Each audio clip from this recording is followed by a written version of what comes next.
한 주 동안 안녕하셨습니까? 네, 오늘 특별히 우리 김성원 목사님께서 찬양 인도를 해주셔서 너무 분위기가 밝고 은혜로웠던 것 같습니다. 저희 교역자들이 굉장히 은사들이 많아서 이렇게 찬양 인도도 다 돌아가면서 할 수 있고 하는 것이 너무나 좋은 것 같습니다. 사실은 아시아 7교회를 하기로 한 것도 우리 최강도사님이 그렇게 하자고 정해서 지금 하게 된 거예요. 그래서 저는 강도사님께 순종하는 마음으로 저와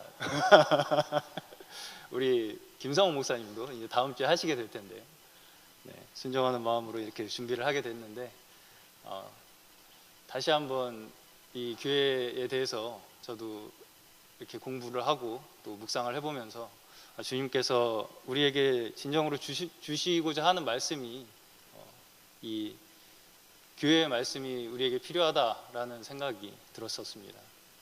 그래서 오늘 또한 저희가 볼 말씀은 아시아 7교회, 요한계시록에 나온 아시아 7교회의 세 번째 교회, 버가모 교회입니다. 버가모 교회. 순서는 이제 아시나요? 에서 버 두사빌라. 그래서 제가 이제 버가모 교회를 맡았고요. 앞으로 또 4교회가 더 남아 있습니다. 이 버가모 교회는 견고한 요새라는 뜻을 가진 견고한 요새라는 뜻을 가진 말이라고 합니다. 헬라어로는 페르가모라고 하고요. 높여진 곳, 그리고 결혼이라는 뜻을 가지고 있습니다. 이 고대 페르가몬 왕국의 수도였고요. 로마의 주요 도시로서 로마 제국 당시에서 이 아시아에서 가장 큰 도시였어요. 그래서 여기 지도에 보시면 화살표에 나오시죠? 에게해에서 약 24km 지점으로 안쪽으로 들어가 있고요. 이 해발 300m 언덕 위에 세워진 도시라고 합니다. 오늘날 터키의 베르가마라고 아직도 남아 있다고 합니다. 그래서 멀리서 보면 마치 이 도시는 탑 위에 세워진 도시처럼 보여서 사람들이 멀리서 보기에 왕관을 쓴 것처럼 그렇게 보였다고 합니다. 그래서 버가모를 두고 관을 쓴 도시라고도 불렀다고 합니다. 또 이 버가모는 헬라 철학이 매우 발달했던 도시예요. 특히 에우메네스라는 왕 때 이 도서관을 세웠는데요. 이 도서관이 당시에 이집트의 알렉산드리아 도서관이 가장 컸는데 그 도서관 다음으로 크고 유명한 그런 도서관이었다고 합니다. 여기에 소장된 장서만 무려 20만 권이나 되었다고 하는데요. 그래서 저희가 잘 아는 이 양피지 책이 처음 개발된 곳이 바로 이 버가모 도시라고 합니다. 이전에 이제 파피루스라고 둘둘 말아서 이 식물을 말려서 만든 종이였죠. 그 종이를 사용하다가 이게 어떤 스토리가 있냐면 이 파피루스를 이집트에서만 생산을 할 수가 있었어요. 근데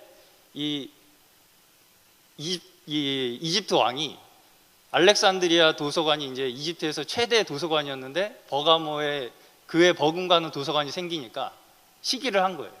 그래서 이집트에서 버가모로 파피루스 공급을 중단한 거예요.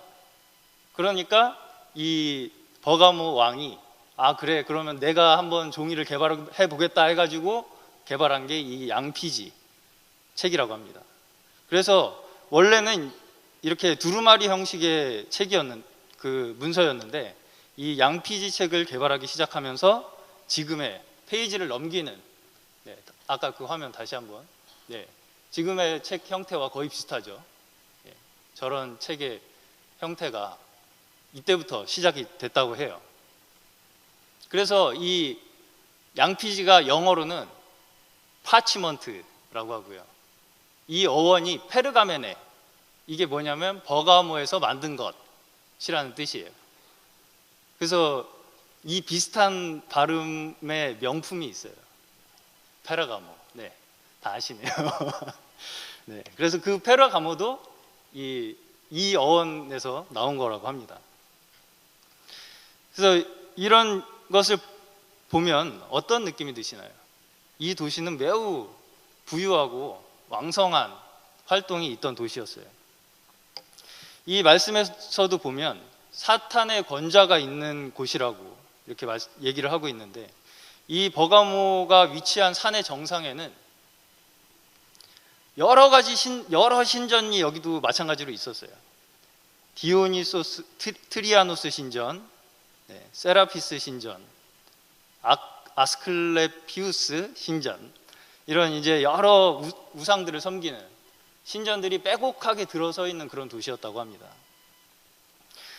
이 버가모 교회 건물도요, 이 건물을 사용했다고 해요. 세라피스 신전, 이 건물을 버가모 교회 성도들이 사용을 했다고 합니다. 이 버가모 교회가 이 교회사적으로 보면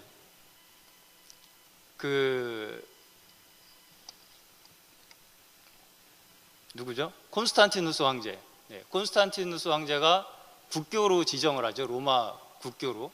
그 시대쯤에 이 발생한 교회예요. 버가모 교회가. 그래서 이 신전을 원래는 신전으로 사용하다가 이 콘스탄티누스 황제가 국교로 지정을 하면서 교회로 전환을 한 거예요. 기독교 교회 건물로. 그래서 이 교회를 사용을 했었고, 지금은 이제 다 허물어지고 이런 터만 남아있는 상황입니다. 특히 또 유명한 것이 이 아스클레피우스 신전이라는 건데요. 이게 이제 병원이에요. 병원인데 신전인데 아스클레피우스라는 신을 위한 신전이에요. 근데 이것을 의과 대학 또 병원으로 사용했었는데, 여기서 나온 유명한 의사가 의학의 아버지라고 불리는 히포크라테스, 히포크라테스가 여기 출신이라고 합니다. 그리고 이 마크 혹시 보신 적 있으시죠? 네, 앰뷸런스에도 붙어 있어요. 이걸 자세히 보시면 이 마크가 바로 이 아스클레피우스 신의 지팡이, 저 지팡이를 형상화한 것이 저 마크라고 합니다. 그래서 지금도 의술의 상징으로 전 세계적으로 사용을 하고 있어요. 굉장히 생각보다 유명한 도시죠. 네. 그래서 이 아스클레피우스라는 신은 굉장히 이 사람들의 숭배를 많이 받았다고 합니다. 의료의 신으로서 구원자라는 별명을 가지기도 했다고 하는데요. 이처럼 버가모 또한 에베소 서머나처럼 우상숭배와 또 특히 유명했던 게 황제를 숭배했던 거예요. 황제를 숭배했던 거. 사도행전 17장에서 아레오바고에서 사도 바울이, 혹시 그 구절을 아시죠? 알지 못하는 신에게, 알지 못하는 신에게라는 그 비문을 보면서 설교를 하는 내용이 있어요. 바울이. 이 비문이 실제 그 버가모에서 발견이 됐다고 합니다. 그래서 이처럼 이 우상숭배가 굉장히 만연해 있는 그런 도시였다고 합니다. 특히 이 황제를 숭배하는 사상이 굉장히 왕성했는데, 그 황제 숭배를 너무 잘해서 로마에서 이 도시를 사랑했어요. 인정을 해가지고 자체적인 재판과 집행까지도 할 수 있는 자치권을 주었다고 합니다. 그래서 이 버가모 시민들은 이것에 대해서 굉장히 큰 자부심을 갖고 있었다고 합니다. 그러면서 이제 이 버가모를 두고 스스로 정의의 칼이다라고 지칭하기도 했다고 하고요. 실제로 버가모의 상징물을 칼로 만들어서 그 칼을 기념품으로 팔기도 했다고 합니다. 그래서 여기 두아디라 교회 처음에 보면 그런 말이, 그렇게 해석하는 학자들이 있어요. 좌우에 날성검을 가지신 이다 라고 하는 게 이 버가모가 정의의 칼이 아니라 하나님 주님의 말씀이 정의의 칼이다 라고 주님께서 말씀을 하시는 것이다 라는 그런 해석도 있습니다. 그래서 이제 콘스탄티누스가 이 기독교를 국교로 공인을 하고서 이 버가모에도 많은 변화들이 일어나게 돼요. 박해를 많이 받던 이전 교회와는 다르게 이 황제의 정책 변화로 인해서 그리스도인들의 신분이 점점 올라가요. 그리고 이 정치적으로 교회들이 변모하게 됩니다.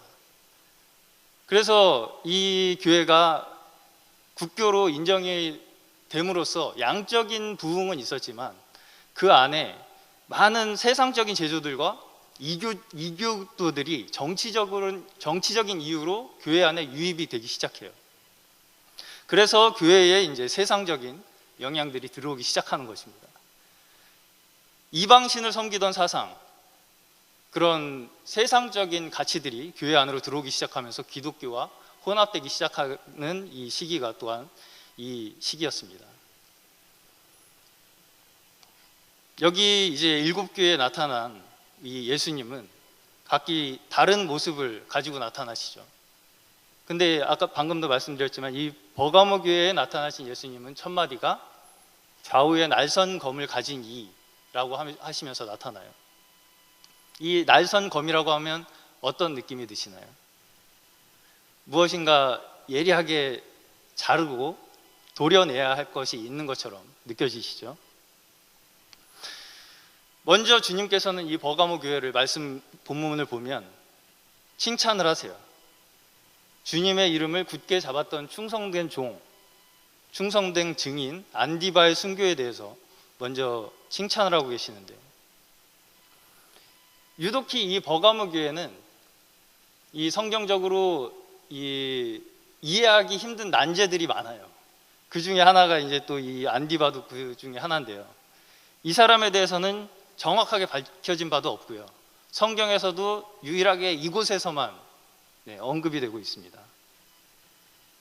그리고 7교회 중에서도 개인의 이름을 호명하면서 칭찬한 유일한 사람이에요. 성경에서도 이곳에서만 언급되고 역사적으로도 발견되지 않는 그러한 인물입니다. 그래서 이 안디바에 대해서 이제 많은 추측들이 있어요. 근데 이제 그 추측들을 전반적으로 우리가 종합해 봤을 때 그 시대에 성행하던 황제 숭배 사상을 받아들이지 않고 저항하다가 순교한 인물이다라고 이렇게 추정을 하고 있습니다. 어쨌든 이 세상의 흐름에 떠내려가지 않고 복음을 지키던 충성된 증인이다라는 것이 확실한 사실인 것입니다. 그렇다면 이 안디바의 충성은 무엇에 대한 충성이었을까요? 안디바라는 이름의 뜻이 모든 것에 반대한다라는 뜻이라고 합니다. 모든 것에 반대한다. 무엇에 대한 반대인가요? 바로 그 시대가 가지고 있는 흐름, 전체적인 시대의 가치, 그것에 대해서 모든 것에 반대한다라는 거예요. 그리고 주님께서는 이런 이 안디바의 삶의 태도에 대해서 충성된 증인이라 이렇게 칭찬을 하고 계시는 겁니다. 근데 이제 그 충성의 끝에는 뭐가 있죠? 죽음이 기다리고 있어요. 주님 아닌 모든 것에 반대하는 이 충성 끝에는 목숨을 요구한다는 것을 우리가 여기서 알 수 있습니다. 여기서 특히 이 안디바를 칭찬하시는 부분이 내 이름을 굳게 잡았다라고 말씀하고 계세요. 내 이름을 굳게 잡았다. 그렇다는 것은 무엇을 뜻할까요? 교회가 주님의 이름을 붙잡지 않을 수도 있다는 이야기입니다. 여기서 버가모 교회는 세속적인 흐름이 들어오기 시작한 교회예요.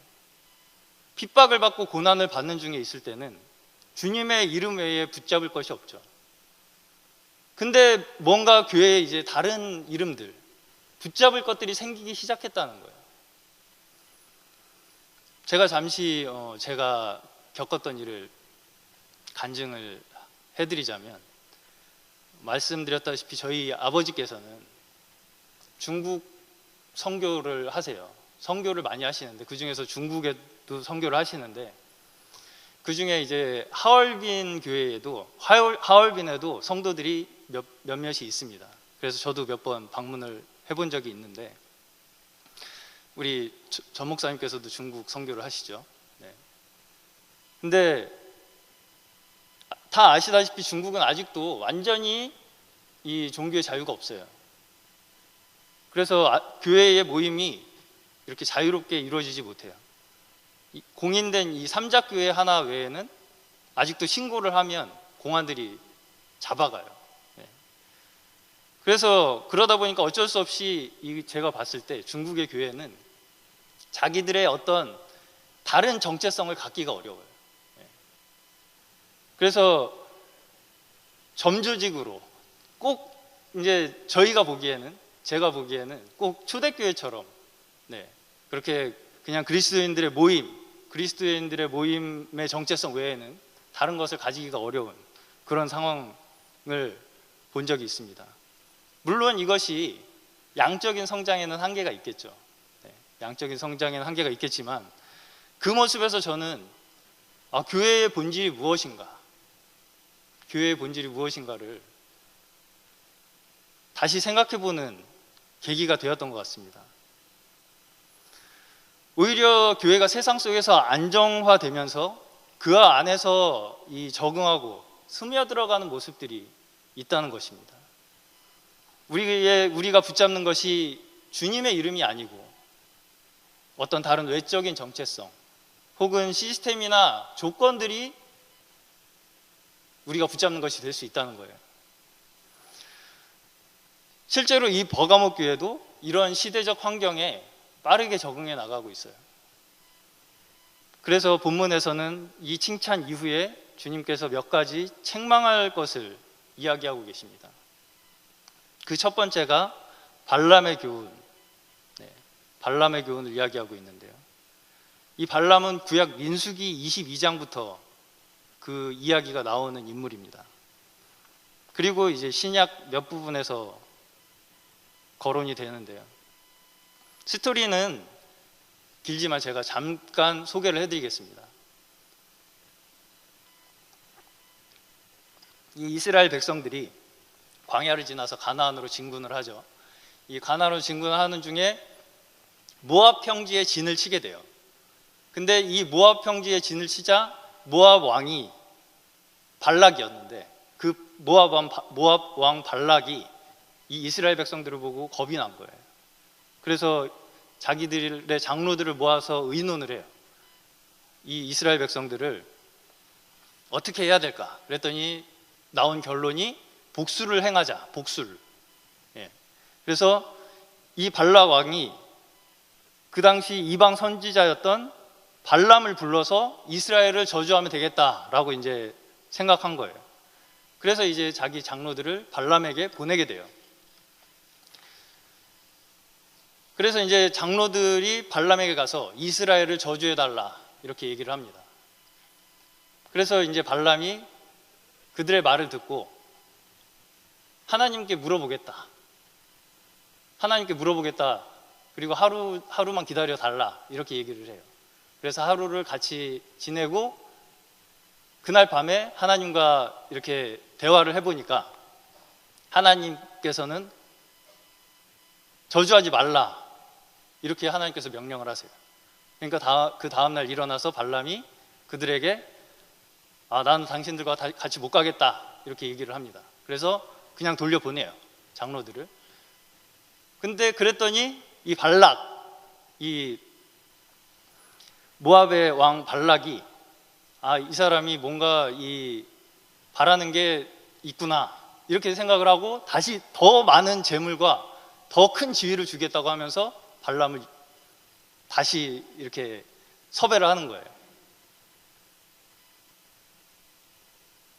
그랬더니 이 발람이 또 이제 하나님께 또 물어봐요. 그러니까 하나님이 뭐라 그러셨냐면 그래 가라 그럼 가라고 그랬어요. 그런데 따라가되 내가 하는 말만 따라라. 하나님이 주신 말만 하라고 그렇게 명령을 하세요. 그래서 이제 발람이 어떻게 가냐면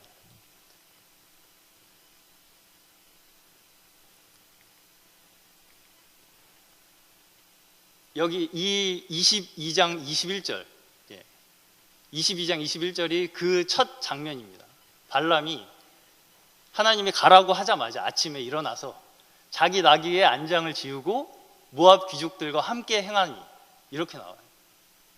그가 행함을 인하여 하나님이 진노하심으로 여호와의 사자가 그를 막으려고 길에 서니라.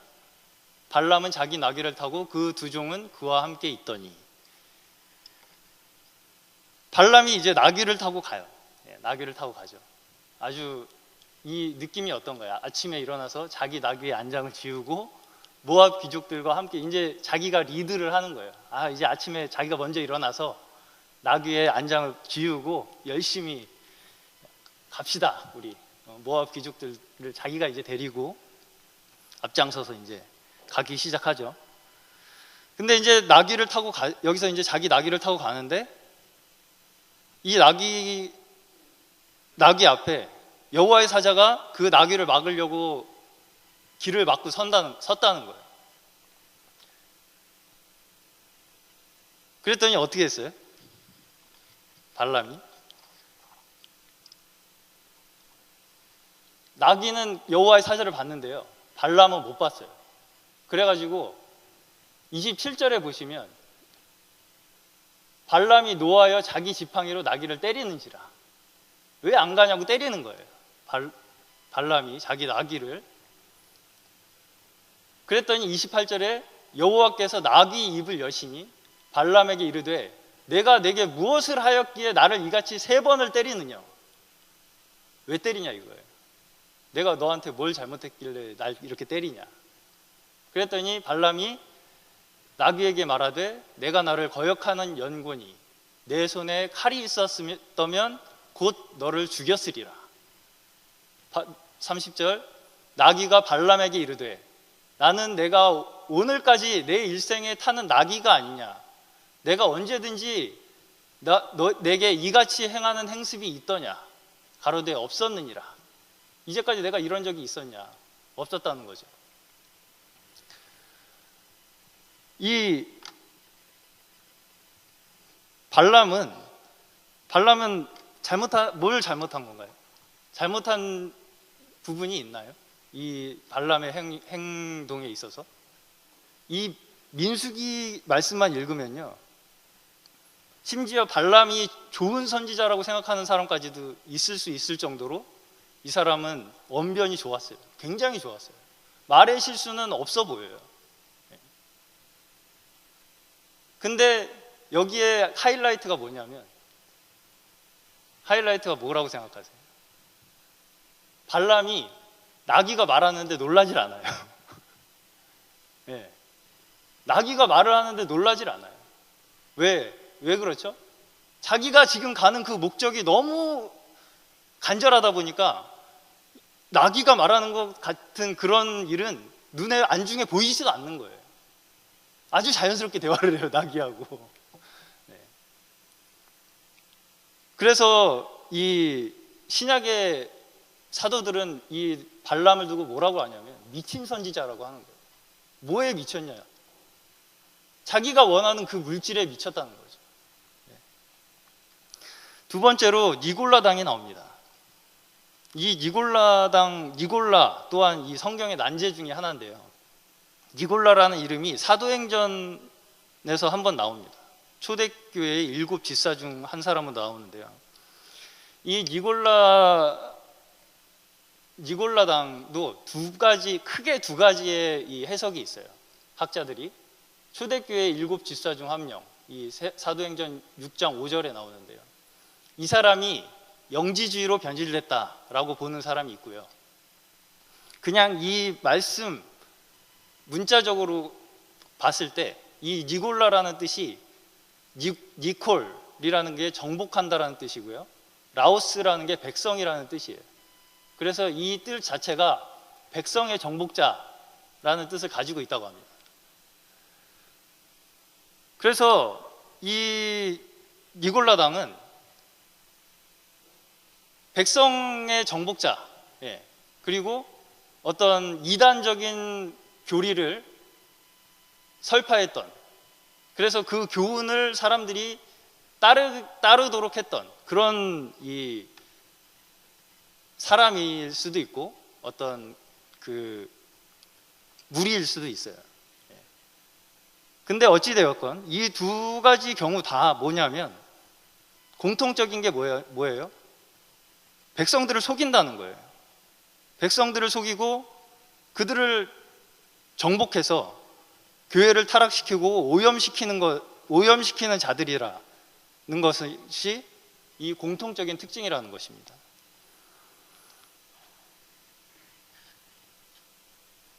오늘 본문에서 버가모 교회에서는 발람이 발락을 가르쳐서 이스라엘 앞에 올무를 놓고 우상의 제물을 먹게 하였고 음행을 행하게 하였다, 이렇게 얘기를 하고 있어요.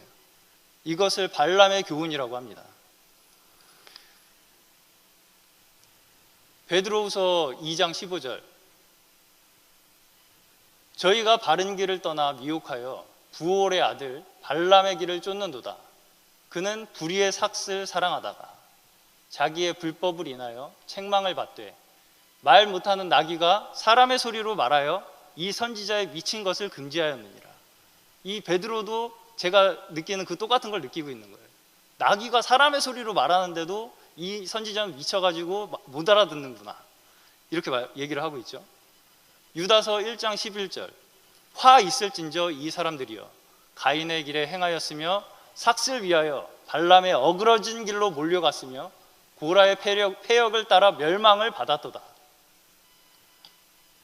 발람의 어그러진 길이라고 얘기하고 있습니다. 이 스토리에서 결국 결론이 어떻게 나냐면 이스라엘 백성 2만 4천 명이 연병으로 죽게 되는 결과를 가져와요. 무엇이 이렇게 만들었죠? 바로 이 발람 자신을 위한 지위와 재물에 대한 욕심 때문에 눈이 멀어서 이렇게 된 거예요. 그리고 니골라당처럼 니골라당의 그 교훈이 뭐예요? 이단적인 교훈의 근원이 뭐냐면 자기가 버리지 못하는 자아를 정당화시키는 거예요. 타협하는 거예요. 그래서 하나님의 말씀을 나한테 맞추는 거예요. 그게 이 니골라당의 그 이단적인 교훈의 근본입니다. 그리고서는 그 교리를 만들어서 백성들을 그 안에 가두고 헤어나오지 못하게 만드는 거예요. 이 모든 것들이 주는 교훈은 결국 자신의 옛 생명을, 원래 우리가 가지고 있는 모든 것들을 포기하지 못하고 하나님을, 자신을 위한 하나님으로 만드는 것입니다. 그래서 이 일들이 결국 무슨 결과를 가져오나요? 우상의 제물을 먹고 행음하는 것이. 우상은 뭐죠? 나를 위해서 만들어진 게 우상이죠. 우상의 제물이란 것은 하나님이 주신 것이 아니라 나를 위한 믿음을 가지게 되는 것. 그래서 그로 인해서 타협하고 정당화하는 것, 그래서 행음하게 되는 것이 이 우상의 제물이라는 것입니다. 우리가 물론 앞선 영적인 지도자들 또 선진들에 대해서 존경의 마음을 가지는 것은 당연히 마땅하다고 생각합니다. 하지만 우리가 마땅히 믿는 것과 교훈 삼아야 될 것의 표준은 무엇이죠? 여호와께서 이같이 말씀하시니라예요. 여호와의 말씀이 우리의 표준이 되어야 한다는 것입니다. 심지어 루터나 칼빈, 웨슬레가 이같이 말씀하시니라가 될 수 있을까요? 아마 이분들 중에 어느 누구도 제 생각에는 자신의 이름으로 교회가 세워지기를 원하는 사람은 없었을 거라고 생각합니다. 만일 우리가 이런 부분에서 주의 이름 외에 다른 것에 집착하고 붙잡을 때 주님께서 책망하시는 이 발람의 교훈과 니골라당의 교훈에 빠지게 될 수 있다는 것을 우리가 이 시간 기억하기를 바랍니다. 이 교회의 개혁사를 봐도 사실은 개혁자들의 이 동기는 순수해요. 개혁할 때 한 가지 진리를 발견해서 굉장히 기뻐하죠. 근데 문제는 뭐죠? 그것을 따르는 추종하는 사람들이, 후세 사람들이 어떻게 하냐면 그것을 고착화시키고 조직화해요. 그리고 원래의 생명력을 점점 잃어가는 거예요. 그리고 이 생명력을 잃어가는 교회가 생존하기 위한 방법이 뭐냐면 결국 그 개혁자나 창시자의 이름을 붙잡거나 아니면 이제까지 지켜왔던 우리가 나름의 전통들, 이런 것들에 의존할 수밖에 없게 된다는 것입니다. 이게 교회의 일반적인 개혁의 사이클이에요. 그렇게 고착화되면 거기서 또 개혁을 해 나오는 거예요. 저는 우리가 이런 가슴 아픈 상황에 빠지지 않기를 바랍니다. 생명은 절대로 정체되는 것이 아닙니다. 성장하고 변화하고 끊임없이 앞으로 나아가는 게 생명이에요. 아무리 좋은 가르침이라고 할지라도 우리를 그 자리에 머물게 한다라면 그 가르침은 건강한 가르침이라고 보기가 어려운 것입니다.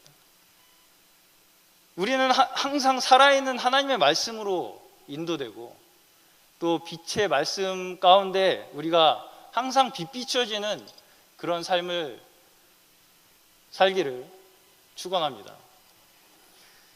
이 문제에 있어서 이 발람의 이야기에도 나오지만 발람이 물론 그 이스라엘 백성들을 자기의 꾀로 빠지게 만들어요. 죄에 빠지게 만들어요.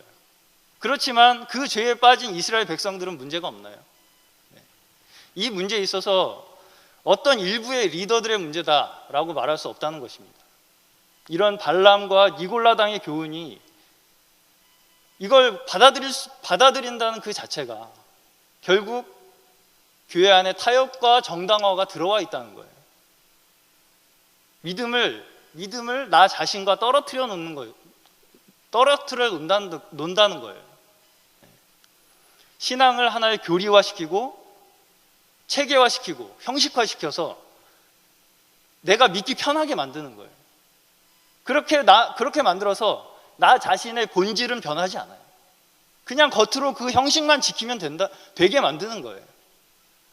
이게 바로 율법주의로 빠지는 길이고 우리의 자아의 생존 본능입니다. 이게. 물론 사람들을 기만함으로써 그것을 통해서 이득을 취하려는 사람들이 일차적인 책임이 있겠죠.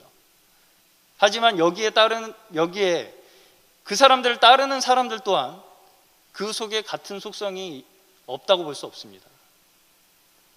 영적인 생활의 어떤 부분에 있어서 서로 타협을 하는 거예요. 서로 역할 분배를 하고 이 부분은 네가 하고 이 부분은 내가 하고 이런 타협점을 주면서 안도감을 가지는 거예요. 잘못하면 믿음을 물질로 대체하게 만들 수 있다는 겁니다. 사역자와 성도들이 그런 물질적인 연결로 타협하는 상황에 떨어질 수도 있다는 거예요.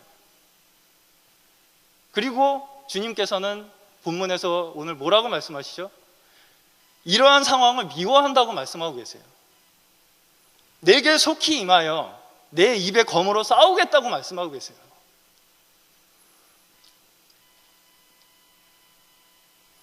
마지막으로 17절입니다. 여기서 이기는 그가 나와요. 이기는 그. 그리고 승리의 보상으로 감추었던 만나를 주고 또 흰돌을 주겠다고 말씀하십니다. 주님 앞에서 이기는 자는 어떤 자인가요? 감추인 양식을 받는 자들이다라고 여기서 말씀하고 계세요. 세속적인 교회의 특징은 뭐냐면 사람들에게 보이기 위한 활동을 하는 거예요. 그것을 통해서 힘을 얻고 격려를 얻고 활력을 얻는 거예요. 그렇다면 이기는 자는 어떤 자들이라고 나오죠? 하나님의 말씀만 의지해서 살고 하나님이 주시는 말씀의 양식으로만 살아가는 자들이 바로 이기는 자들이다 라고 성경에서 말씀하고 계시는 겁니다. 여기 흰돌이 나옵니다. 이 흰돌도 학자마다 굉장히 의견이 분분한 이 주제인데, 그렇지만 이 흰돌에 대해서 생각하기보다 제가 더 중요하게 생각하는 것은 여기에 새 이름이 적혀 있다라는 것입니다. 그리고 받는 자만이 그 이름을 안다라고 말씀하고 계세요. 이 두 가지 특징이 다 무엇을 얘기하고 있죠? 보상이 두 가지 보상. 개인적인 거라는 거예요. 주님과의 개인적인 관계에서 온다는 겁니다. 다른 사람들이 콕 집어서 이 사람은 이런 일을 한 사람이니까 이기는 자야 라고 말할 수 없다는 거예요. 그런 문제가 아니라는 겁니다. 이기는 자의 특징이 어떤 밖에 큰 업적, 활동으로 증명될 수 있는 문제가 아니라는 거예요. 이 다음에 빌라델비아 교회에서도 나오겠지만, 빌라델비아 교회는 어떤 것으로 칭찬을 받은 교회냐면 작은 능력으로 말씀을 지켰다라고 하고 있어요. 작은 능력으로 내 말을 지켰다라고 칭찬받은 교회가 바로 이 빌라델비아 교회입니다. 말씀을 정리하겠습니다. 스펄전이라는 학자 아시죠? 스펄전이라는 학자는 많은 사람들이 가시관을 쓰신 예수님을 보기 원하면서 자신을 위해서는 월계관을 엮어 짜고 있다라고 이야기했다고 합니다. 이 세상은 지금 어디로 흘러가나요? 여러분은 세상의 정세, 특히 현재 우리나라의 정세를 보면서 어떤 생각이 드시나요? 세상은 각자의 소욕에 의해서 흘러가고 있어요. 각자의 욕심과 욕망으로 뒤섞인 거대한 물살이 이 세상 한가운데로 흐르고 있습니다. 그 물살이 너무나 강하게 우리에게 몰아쳐 내려오고 있어요. 우리는 그 거대한 흐름 속에서 잠시라도 정체되어 있으면, 멈추면 그 자리에 멈춰 있는 게 아니라 흘러 떠내려가는 거예요. 그 물살에 휩쓸려 내려가게 되는 겁니다. 그래서 주님께서는 우리에게 항상 깨어있으라, 항상 깨어있으라고 말씀하시는 것입니다. 깨어있다는 것은 속지 않는 거예요. 발람과 니골라당의 교훈, 이 발람과 니골라당의 교훈은 결국 백성들을 속이는 거예요. 기만하고. 이 발람도 그 사람의 말에 있어서는 흠을 찾기가 어려워요. 그러나 결국 그 사람의 작은 욕심에서부터 시작된 죄가 이스라엘의 타락과 하나님의 진노를 불러온 것입니다. 니골라당의 교훈도 마찬가지예요. 하나님의 말씀에서 벗어난 교훈들이 의미하는 것은 나의 육체의 정욕에 대한 정당화, 또 타협으로부터 시작된다는 것입니다. 이 7 교회를 통해서 주님께서 우리에게 알려주시는 것이 무엇이죠? 바로 교회가 얼마나 깨끗하고 거룩해야 하는지를 알려주시는 거예요. 이것을 분별하는 길은 결코 쉬운 길이 아닙니다. 그저 수동적으로 우리에게 제시된 모델들을 따라가는 것만으로는 충분하지 않아요. 반드시 각자가 살아계신 하나님과의 개인적인 교통 가운데서, 개인적인 관계 속에서 좌우의 날선검과 같은 말씀으로 싸워서 이겨나가는 그런 체험이 항상 우리에게 동반되어야 가능하다는 것입니다. 이런 이 교회의 말씀이 우리 가운데 정말 빛이 되고 길이 되어서 우리를 흔들어 깨우고 또 온전히 이기는 그러한 자들이 될 수 있도록 주님께서 인도해 주시기를 축원합니다.